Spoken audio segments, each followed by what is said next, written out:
My name is Rai, and we're at a queer intentional land project in so-called Middle Tennessee. This land belonged to the Creek, Chickasaw, Cherokee, and Choctaw people before white settlers came into this land. The number of people here fluctuates, maybe anywhere from like a few people to like 15 plus people at any given point. So everything I do is definitely connected to, the fact that I'm queer, that I'm trans, that I'm non-binary, that I'm a person of color.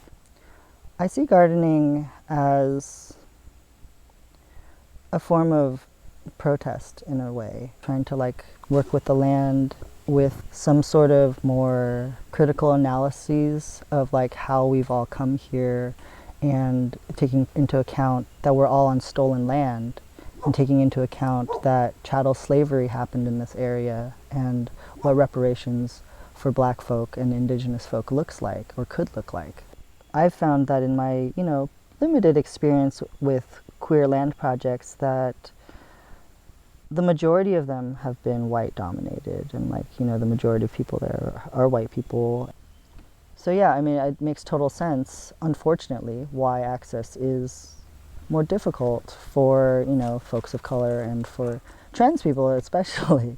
It's important to me to be having the conversations about like a more critical analysis of these things of access and of these things of white privilege, and how that's connected with colonization and settler colonialism and all of these things that do affect all of us. And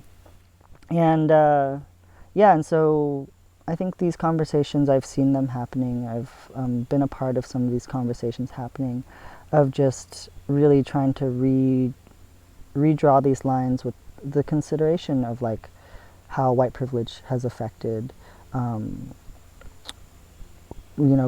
queer land projects, and how they've manifested, and who has access to them and who feels comfortable even going into these spaces.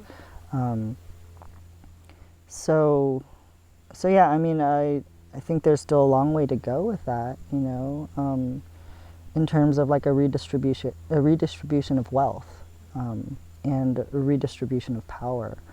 But I think it's happening. It needs to happen more, a lot more.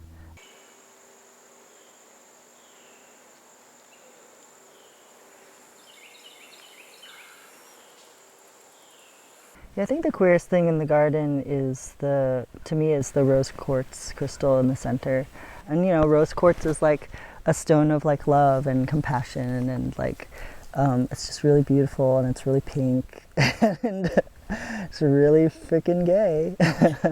To me, it really connects the importance to learn more about how to work with the land with my spiritual practice, especially in a world where queer folks and folks of color and trans folk are being excluded from access to resources and access to land, and access to places to connect with the earth, and also being excluded or having to deal with the cultural appropriation of religions and spirituality, to the point where it can feel uncomfortable to be in these spaces that historically have come from our very own roots, because it's now dominated by white people, or dominated by been rebranded by mainstream society, as this commodified notion of what spirituality even